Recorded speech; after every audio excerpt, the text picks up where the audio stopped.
This Pan Goop is great. It makes a lot, and you just brush it onto your cake pans with a pastry brush, and it lasts a long time. You don't have to refrigerate it. I use it often, so I keep it on my counter here, and we can work with it. All right, I'll get you started. Okay, so Pan Goop is a very simple recipe. There are only 3 ingredients, and you most likely have all 3 of them in your household right now.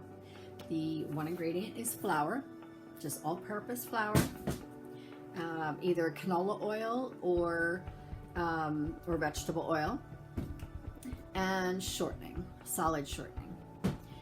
The recipe is very simple. The ratio is 1 to 1 to 1.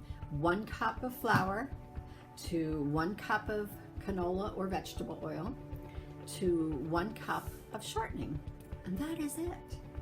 Okay, so I pre-measured everything out, and I do already have a batch that's made, so you can, and it's labeled for the date that I made it, and you can see what it looks like finished, and it kind of has the consistency of a thick cake batter. And I just keep it out on my counter here. It does not need to be refrigerated. All right, so let's get started. We have 1 cup of flour. I pre-measured everything just to save time. And we put that in our mixing bowl. All right, then we add, it doesn't matter which way you add it. There's no set way. You add the vegetable oil.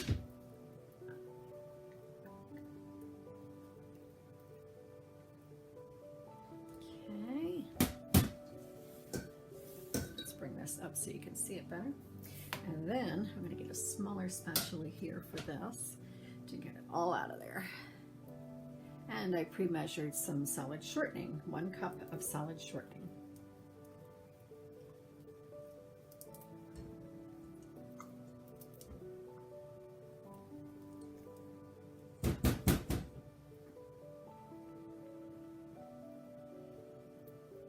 All right, let's get all that in there. Okay. And we'll make sure we get every little bit off the spatula so we can put it on here. All right, now we're going to put this on the mixer, and I mix maybe a minute or 2. I just kind of go by the way it looks, and to make sure it's all smooth, you want to take out as many of the lumps as possible. So we'll do that.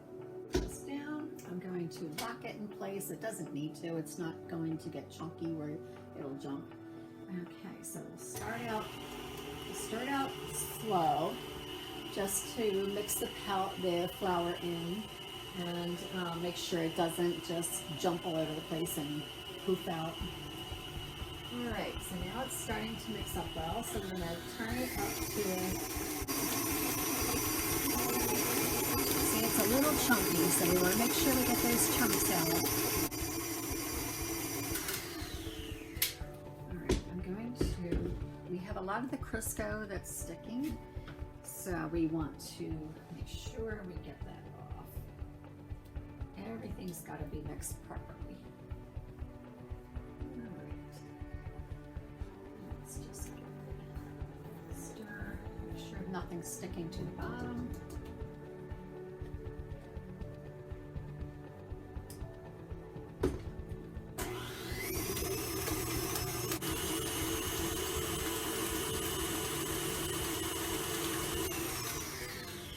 Okay, I think that should do it. I think we're good. Okay, there are lumps, but that's okay. There's nothing wrong with that.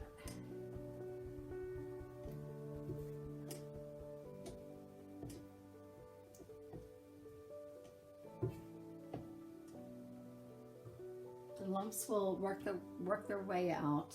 It's the Crisco that's clumping up a little bit, but it'll work its way out, so you don't need to worry about that. And we'll take this off and put it in our wash basin. that. Isn't that nice? All right, so now what I'm going to do is, let's bring this back down again to show you. I use these disposable containers. They're quart-size containers, and you can either get them on Amazon, or you can save them up from buying wonton soup. That's basically the size that I get my wonton soup. And we will put this in the container.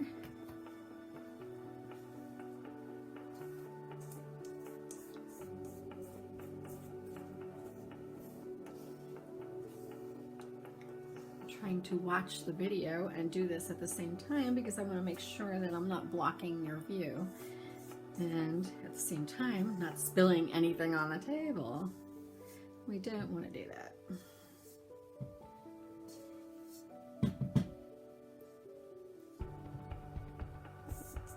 Okay,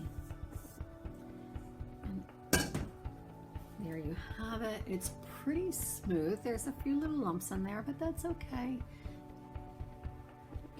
And this, my friend, is called Pan Goop. And we'll get the lid for it. And I label when I make it. So I put a label on here. And now I have another container. And what I do is find a pastry brush. I'm going to do this now, but you would just dip your pastry brush into it and wipe it all around the pan. And I also use parchment paper, so on the bottom of my pan. So I still goop it up first, and then I put the parchment paper on it. And you want to make sure that you get in every corner.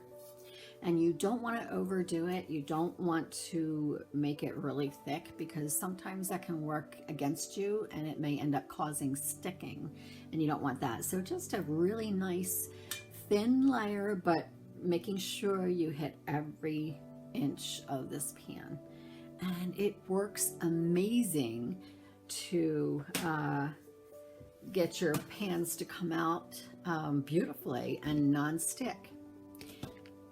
So that is what I use instead of using any butter spray or flour and butter and shortening.